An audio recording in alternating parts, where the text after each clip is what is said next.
کہ جناب x army chief نے NRO2 دے دیا؟ تو یہ سینیٹر ہے، اس کی رائے ہے یہ باقی اس ملک کی اکثریت سمجھتے ہیں کہ ٹھیک ہے. اس کو ننگا کر کے تشدد کر کے پھر وہ گندی ویڈیو اور پھر اس کو پکڑ لیا، 30 FIR کاٹ دی.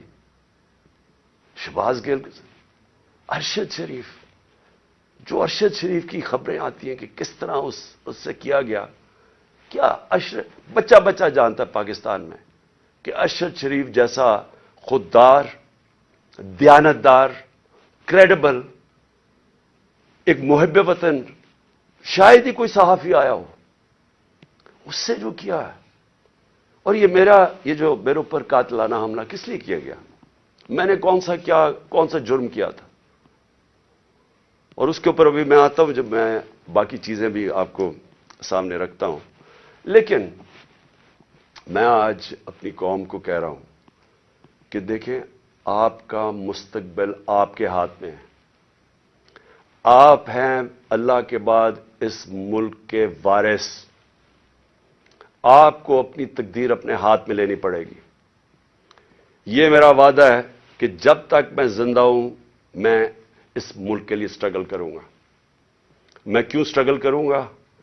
کیونکہ میں کبھی نہیں بھولتا کہ بچپن سے مجھے بتایا گیا ہمارے بڑوں نے کہ تم خوش قسمت ہو، تم آزاد ملک میں پیدا ہوئے ہو. وہ ہمارے بڑے سارے غلام ہندوستان میں پیدا ہوئے تھے. بچپن سے یہ ہمارے میں ڈالا گیا کہ یہ کتنا خوش قسمت سارے ہم ہیں، میری جنریشن، کہ ہم تو ایک آزاد ملک میں پیدا ہوئے. میں کبھی بھی جب دنیا میں باہر گیا، کرکٹ کھیلی، بڑا ٹائم گزارا ہے، پروفیشنل کرکٹ کھیلتا تھا، کبھی میرے ذہن میں یہ نہیں آیا کہ میں پاکستان کے علاوہ کسی اور ملک میں رہ سکتا ہوں. اور میں ابھی بھی جتنی میری باقی زندگی ہے اس ملک کے لیے، میں آپ کو یقین دلاتا ہوں کہ نہ مجھے کوئی جیل سے ڈر ہے. موت میں نے اپنے اتنے قریب سے دیکھی ہے کہ اتنے قریب سے دیکھی ہے. مجھے پورا اللہ پہ اعتماد ہے. میں لا الہ الا اللہ پہ ماننے والا انسان ہوں. جب اس کا فیصلہ ہوگا، قرآن شریف کے اندر آپ پڑھ لیں، آپ نہ آگے ہوتا ہے ٹائم نہ پیچھے ہوتا ہے. اس لیے مجھے کوئی فکر کسی کی نہیں ہے. اور مجھے کوئی یہ جو ہر وقت جیل لے کے جانے لگے ہیں، مجھے اس سے کوئی فکر نہیں ہے. اور نہ ہی میں آپ سب کو کہتا ہوں، آپ کو یہ جیل سے ڈرنا نہیں چاہیے. جیل کا ڈراوے جی جیل میں ڈال دیں گے، ڈال دیں جیل میں، کتنوں کو ڈالیں گے. اس لیے میری قوم، آپ کو اگر اپنے آپ کو بچانا ہے، آپ کو اللہ کے حکم پہ چلنا پڑے گا، انصاف کے ساتھ کھڑا ہونا پڑے گا. اور میں اپنی عدلیہ سے پہلے آتا ہوں. سب سے پہلے الیکشن کمیشن نے محسن نقوی کو پنجاب کا چیف منسٹر بنایا. میں پہلے الیکشن کمیشن سے سوال پوچھتا ہوں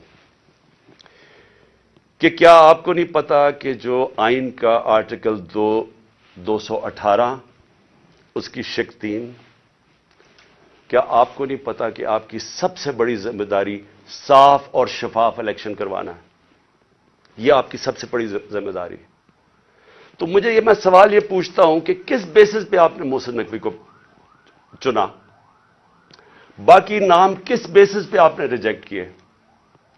جبکہ ہم نے وہ نام چن کے دیے جو ہم سمجھتے تھے کہ نون لیگ ایکسپٹ کر جائے گی ان کو، کیونکہ سکھیرا صاحب اس وقت کیبنٹ سیکرٹری ہیں، شہباز شریف کے کیبنٹ سیکرٹری ہیں. اس سے بعد ناصر کھوسا کا نام دیا جو ان کے پرنسپل سیکرٹری نواز شریف کے رہ چکے ہیں، شہباز شریف کے چیف سیکرٹری. یعنی وہ لوگ جو ان کو ایکسیپٹیبل ہے. ہم نے اپنی طرف سے نیوٹرل امپائر رکھنے کی کوشش کی. تو کس بیسس کے اوپر یہ محسن نقوی کو آپ لے کے آئے؟ کیا آپ اس کے بیک گراؤنڈ کا نہیں پتا تھا؟ یا شاید لگایا اس لیے تھا کیونکہ آپ کو پتا تھا یہ کون ہے؟ کیا یہ نہیں پتا کہ یہ آدمی رجیم چینج جو ہماری گورنمنٹ گرائی گئی ہے اس میں اس نے سب سے بڑا رول اس کا تھا. ایک تو اوپر کا رول تھا نا ایکس آرمی چیف کا، لیکن اس کا اس کے بعد یہ ان چند لوگوں میں سے تھا جو سب سے زیادہ یہ بھاگ دوڑ کی اس نے ہماری حکومت گرانے کے لیے. کیا یہ آصف زرداری کے ساتھ سندھ ہاؤس جدھر پیسے چلے تھے یہ وہاں نہیں تھا؟ کیا آصف زرداری اس کو اپنا بیٹا نہیں کہتا؟ کیا اس کا جو چینل ہے لوگوں کو نہیں پتا اس کی چینل کا کس کے بار بار جو پروپیگنڈا ہمارے اگینسٹ کب سے کر رہا ہے؟ اور پھر سب سے بڑی بات کہ جو آج نیب کے چیئرمین ہیں آفتاب سلطان، نیب کے چیئرمین آفتاب سلطان نے اسی محسن نقوی کے اوپر انویسٹیگیشن کی تھی. یہ انویسٹیگیٹنگ آفیسر تھے اور ان کی ریکمنڈیشن پہ انہوں نے 35 لاکھ روپیہ نیب کو واپس کیا تھا. تو میں الیکشن کمیشن سے پوچھنا چاہتا ہوں کہ کوئی اور آپ کو نہیں ملا کہ صرف چن کے آپ وہ آدمی لے کے آئے ہیں جو کہ ہمارا سب سے خلاف تھا؟ اور اس نے آتے ساتھ ہی کیا کیا؟ یہ جو اب فواد چودھری کا ہوا ہے 3 دفعہ، اور میں جج صاحب کو سلام کرتا ہوں، 3 دفعہ انہوں نے کہا کہ فواد چودھری کو طلب کیا عدالت میں، اور تینوں دفعہ نہیں اس کو عدالت میں پریزنٹ کیا گیا. تو کیا یہ محسن نقوی، یہ اس کی پہلی آتے ساتھ ہی اس نے اپنے کارنامے دکھا دیے. اس کے بعد اس نے جو اس نے اپوائنٹمنٹس کی ہیں، کیا یہ فری اینڈ فیئر الیکشن ہو رہا ہے کہ سارے وہ پولیس آفیسر جنہوں نے ہمارے اوپر تشدد کیا تھا 25 مئی کو، ان ساروں کو واپس لے آیا؟ ایڈوکیٹ جنرل آفس کے اندر وہ سارے لوگ جو کہ حمزہ شریف کے دوران تھے ان کو واپس لے آیا؟ کیا یہ صاف اور شفاف الیکشن کی تیاری ہو رہی ہے؟ کیا اس کو کہتے ہیں ایک neutral caretaker setup? Caretaker setup کا تو مطلب ہی یہ تھا کہ ایک نیوٹرل امپائر آئے گا. کیا یہ نیوٹرل امپائر ہے؟ اور ابھی سے ہی پولیس نے ہراساں شروع کر دیا ہے ہمارے ورکرز کے اوپر. 1-2 گرفتاریاں شروع ہوگی اور پلان بن گیا پکڑنے کا. اور یہ جو فواد چودھری کا ہوا ہے تو یہ ابھی سے ہی پورا پری پلان بنا ہوا ہے. یہ صاف اور شفاف الیکشن کروانے کے لیے محسن نقوی نہیں آیا، یہ وہ کرنے آیا جو میں نے پہلے بھی کہا تھا، جو آصف زرداری نے الیکشن کروایا ابھی کراچی کے اندر، کہ ووٹ بینک ہے نہیں پیپلز پارٹی کا اور پیپلز پارٹی جیت جاتی ہے کراچی سے. تو یہ الیکشن نہیں ہو رہا، یہ ایک پلان، ایک کانسپریسی کے تحت اس کو رکھا گیا. تو میں اپنی عدلیہ، اور ہم انشاءاللہ یہ کیس لے کے جا رہے ہیں اپنی عدلیہ کے پاس، تو میں اور پاکستانی آپ سے انصاف کی توقع رکھ رہے ہیں. ہم یہ بھی چاہتے ہیں کہ یہ جو اب فواد چودھری سے ہو رہا ہے اور یہ جو آگے ہونے جا رہا ہے، میں ابھی آپ کو پیشن گوئی کرتا ہوں کیونکہ ان کو سب سے بڑا جس آواز بند کرنی ہے وہ عمران خان کی ہے، تو وہ پورا پلان بنا ہوا ہے ان کا. میں ابھی پیشن گوئی کر رہا ہوں. ہم اپنی عدلیہ سے ایکسپیکٹ کرتے ہیں کہ ہمارے فنڈامنٹل رائٹس کو پروٹیکٹ کریں. یہ تاریخ وہ ہونے لگی ہے اگر ہماری عدلیہ نہ کھڑی ہوئی تو یاد رکھیں آج تک جسٹس منیر کو کسی تاریخ نہیں بھول سکی. وہ بڑے قابل آدمی تھے، لیکن ایک جگہ جدھر انہوں نے آئین اور قانون کے ساتھ کھڑا ہونا تھا وہ طاقتور کے ساتھ کھڑے ہو گئے.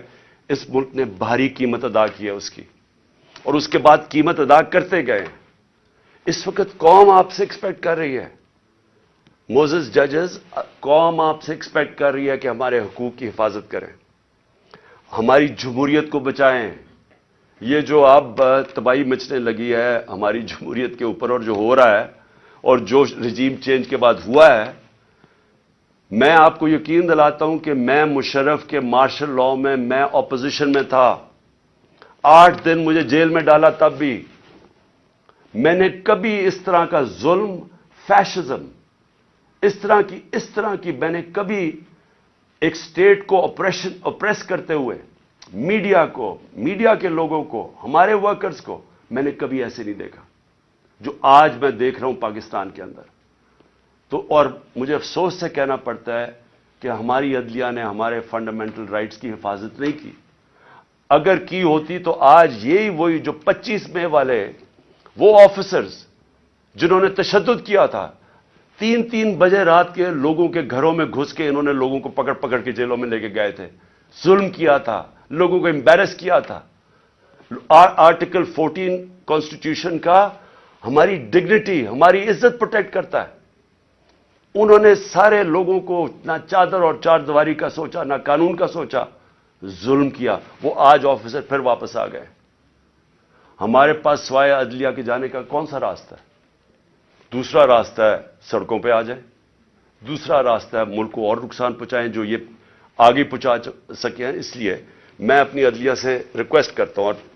اور پھر میں ذرا 2-3 اور چیزیں بتا دوں. جے آئی ٹی، اب جے آئی ٹی بنی تھی، میرے اوپر قاتلانہ حملہ ہوتا ہے. پہلے تو 16 دن کچھ ہوتا ہی نہیں ہے، نہ کوئی investigation. Police F I R کاٹ کے دیکھ دیتی کہ صرف ایک شوٹر تھا اور دینی انتہا پسند نے اٹیک کیا تھا، جو میں پہلے سے ہی سپٹمبر اور اکتوبر میں نے کہہ دیا تھا کہ میرے اوپر واردات ہونے والی ہے اور نام لیں گے دینی انتہا پسند کا. پوری کانسپریسی بنی ہوئی مجھے قتل کرنے کی. میں پہلے کہہ بیٹھا تھا، مجھے پتا بھی تھا اس کے پیچھے کون ہے، اور میں نے ان کے جیسے ہوا میں نے ان کے نام لیے. اپنی حکومت ہوتے ہوئے، پنجاب پولیس ہمارے نیچے ہوتے ہوئے میں اپنی ایف آئی آر نہیں کٹوا سکا. اور مجھے پتا ہے میں کیوں نہیں کٹوا سکا، کیونکہ دوسری طرف طاقتور لوگ تھے. اور ہماری ملک کی تاریخ ہے کہ جب طاقتور کا کمزور سے مقابلہ ہوتا ہے تو انصاف نہیں ہوتا. تو لیکن جو جے آئی ٹی کی رپورٹ ہے یہ ذرا سننے والی چیزیں ہیں. اور پھر کیسے اس جے آئی ٹی کو آپ آتے ساتھ ہی حکومت نے پہلی چیز کی ہے جے آئی ٹی بند کی ہے. یہ کس قانون کے تحت کی ہے؟ جے آئی ٹی تو پنجاب کی جے آئی ٹی تھی، فیڈرل گورنمنٹ تو جے آئی ٹی نہیں بنا سکتی. اور جے آئی ٹی کی فائنڈنگز، جو فائنڈنگز سامنے آئی ہیں ذرا یہ سن لیں، اس کی وجہ سے یہ بند کی گئی ہے.